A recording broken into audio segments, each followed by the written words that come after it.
অসম্ভব প্রতিভা নিয়েই আর্জেন্টিনার ফুটবলে আবির্ভাব হয়েছিল পাওলো দিবালার। অনেকেই ভেবেছিলেন একদিন তিনি হবেন আলবিসেলেস্তেদের আক্রমণ ভাগের মূল ভরসা। মেসির পর তিনি ধরবেন দলের হাল। কিন্তু ভাগ্য, চোট আর পরিস্থিতির নির্মম বাস্তবতায় প্রত্যাশার সামান্য অংশই পূরণ করতে পেরেছেন তিনি। তাই আর্জেন্টাইন ফুটবলে দিবালাকে হয়তো মনে রাখা হবে এক অপূর্ণ সম্ভাবনার নাম হিসেবেই। 2026 বিশ্বকাপ সামনে রেখে আর্জেন্টিনার ঘোষিত 55 সদস্যের প্রাথমিক দলেও জায়গা হয়নি Paulo দিবালার। Gold's Gym across 30+ countries with over 700+ locations worldwide. Train anywhere, belong everywhere. আর তাতে নতুন করে প্রশ্ন উঠেছে, তাহলে কি জাতীয় দলের দরজা প্রায় বন্ধই হয়ে গেল 32 বছর বয়সী এই প্লেমেকারের জন্য? 2024 সালের পর থেকে লিওনেল স্ক্যালোনির দলে আর ডাক পাননি দিবালা।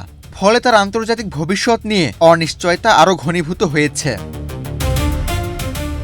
বিশ্বকাপের প্রাথমিক দলে সাধারণত খুব বেশি চমক থাকে না, তবে স্ক্যালোনি এবার কিছু অপ্রত্যাশিত সিদ্ধান্ত নিয়েছেন। 2022 বিশ্বকাপ জয়ী দিবালার নাম নেই 55 দলের তালিকাতেও। অন্যদিকে জায়গা পেয়েছেন বেনফিকার তরুণ উইঙ্গার জিয়ানলুকা প্রেস্তিয়ানি। ফলে দিবালাকে ঘিরে আলোচনা আরও বেড়েছে। আর্জেন্টিনার জার্সিতে কি আর দেখা যাবে তাকে? দিবালা যে স্ক্যালোনির পরিকল্পনায় ধীরে ধীরে পিছিয়ে পড়েছেন সেটি অনেকটাই পরিষ্কার। এর সঙ্গে যুক্ত হয়েছে বারবার চোটে পড়া এবং পারফরমেন্সের ধারাবাহিকতার অভাব। সর্বশেষ মার্চে হাঁটুর মেনিসকাস ইনজুরির কারণে অস্ত্রোপচার করতে হয়েছে তাকে।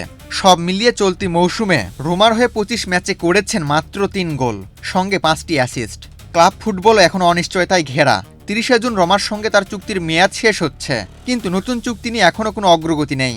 এমনকি সম্ভাব্য বিদায়ের ইঙ্গিতও দিয়েছেন দিবালা নিজেই। আর্জেন্টিনার জার্সিতে পাওলো দিবালার গল্পটা যেন এক দীর্ঘ আফসোসের।